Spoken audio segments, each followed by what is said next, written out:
MSC Elsa 3 കപ്പൽ മുങ്ങിയതിനെ തുടർന്നുണ്ടായ പരിസ്ഥിതി നാശത്തിന് 1200.62 കോടിയുടെ നഷ്ടപരിഹാരം നൽകാൻ ഹൈക്കോടതി ഉത്തരവിട്ടു. സംസ്ഥാന സർക്കാർ ഫയൽ ചെയ്ത അഡ്മിറാലിറ്റി സ്യൂട്ടിലാണ് ജസ്റ്റിസ് MA അബ്ദുൽ ഹക്കീമിന്റെ ഉത്തരവ്. മുങ്ങിയ കപ്പലിൽ നിന്ന് എണ്ണ ചോരുകയും കണ്ടെയ്നറുകളിലെ രാസവസ്തുക്കളടക്കം സമുദ്രത്തിൽ കലരുകയും ചെയ്തതുമൂലം പരിസ്ഥിതി സാമ്പത്തിക മേഖലയിലുണ്ടായ നഷ്ടം കണക്കിലെടുത്താണ് ഉത്തരവ്.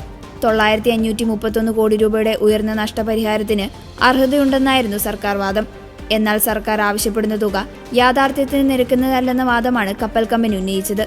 അപകടം നടന്നിട്ടുള്ളത് സംസ്ഥാന സമുദ്രാതിർത്തിയിൽ നിന്ന് 14.5 നോട്ടിക്കൽ മൈൽ അകലെയായതിനാൽ കേരള സർക്കാരിന് അഡ്മിറാലിറ്റി സ്യൂട്ട് നൽകാൻ അധികാരമില്ലെന്നും അവർ വാദിച്ചിരുന്നു. സർക്കാർ അഡ്മിറാലിറ്റി സ്യൂട്ട് ഫയൽ ചെയ്തതിനെ തുടർന്ന് വിഴിഞ്ഞത്തെത്തിയ കപ്പൽ അറസ്റ്റ് ചെയ്യാനും ഉത്തരവിട്ടിരുന്നു. മെയ് 24-നാണ് കൊച്ചി തീരത്തിന് സമീപം ലൈബീരിയൻ ചരക്ക് കപ്പലായ MSC Elsa 3 കപ്പൽ മുങ്ങി അപകടമുണ്ടാകുന്നത്. വിഴിഞ്ഞം തുറമുഖത്തു നിന്ന് പുറപ്പെട്ട കപ്പൽ കൊച്ചി തീരത്തു നിന്ന് 38 നോട്ടിക്കൽ മൈൽ തെക്ക് പടിഞ്ഞാറ് വെച്ചാണ് അപകടത്തിൽപ്പെട്ടത്. ചെരിവ് നിവർത്താനുള്ള ശ്രമം നടത്തിയെങ്കിലും പൂർണ്ണമായി മുങ്ങുകയായിരുന്നു. കപ്പലിൽ നിന്ന് വീണ കണ്ടെയ്നറുകളും വിനാശകാരികളായ പ്ലാസ്റ്റിക് അവശിഷ്ടങ്ങളും സമുദ്ര പരിസ്ഥിതിയിൽ പ്രത്യാഘാതം സൃഷ്ടിച്ചിരുന്നു.